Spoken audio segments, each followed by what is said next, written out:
Tamil Nadu complete ban on NEET கேக்குது.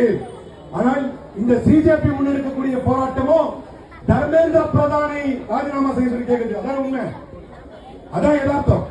அப்படி எப்படி ரெலவன்ஸ் இருக்கும் அப்படின்னு கேட்கிறாங்க. ஒன்றை புரிந்து கொள்ளுங்கள், தமிழ்நாட்டுக்கும் தர்மேந்திர பிரதானுக்கும் ஒரு ஜென்ம பகை இருக்கிறது.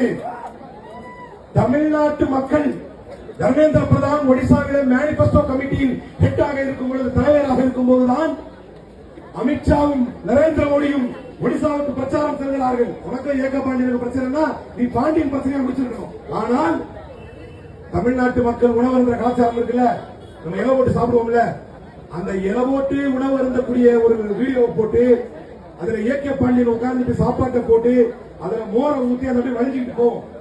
பாய் பாய் பாண்டியா என்று தமிழ்நாட்டு கலாச்சாரத்துக்கு எதிரான போரை துவங்கிய தர்மேந்திர பிரதானை ராஜினாமா செய்ய வைக்கும் வரை இந்த இளைஞர்கள் தமிழ்நாட்டு பரவு. தமிழ்நாட்டுக்கும் தர்மேந்திர பிரதானுக்கும் ஒரு வரலாற்று பகை இருக்கிறது.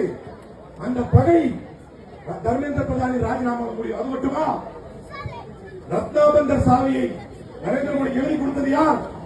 ஒடிசாவிற்கு நரேந்திர மோடி சென்ற போது தமிழ்நாட்டுக்காரர்கள் பூரி ஜெகநாதர் கோயிலுடைய ரத்னாபந்தர் சாவியை திருடிவிட்டு சென்று விட்டார்கள் என்று தமிழ்நாட்டு மக்களை திறன் என்று நரேந்திர மோடியை பேச வைத்தது இதே தர்மேந்திர பிரதான். ஆசாதி சொன்னாங்க, மோடி சே ஆசாதி, அமித்ஷா சே ஆசாதி, தர்மேந்திர பிரதான் சே ஆசாதி. இந்த மூணு பேரும் அமித்ஷா சொன்னார், ஒரு தமிழ் பாபு உங்களை ஆளலாமா? ஏகே பாண்டியனை பத்தி பேசும்போது ஒரு தமிழ் பாபு உங்களை ஆளலாமான்னு கேட்டாங்க. எந்த தமிழ் மக்களை பார்த்து நீங்கள் ஏளனம் செய்தீர்களோ, உங்களுடைய அற்ப அரசியலுக்காக எந்த தமிழ்நாட்டு மக்களை திருடர்கள் என்று நீங்கள் முத்திரை குத்தினீர்களோ, இதோ அதே தமிழ்நாட்டு இளைஞர்கள் வெகுண்டெழுந்து வந்திருக்கிறார்கள். போராட்டத்தில் தர்மேந்திர பிரதானுடைய அரசியல் வாழ்க்கையின் முடிவை உறுதி செய்யாமல் இந்த இளைஞர்களின் போராட்டம் ஓயாது என்பது வரலாறு.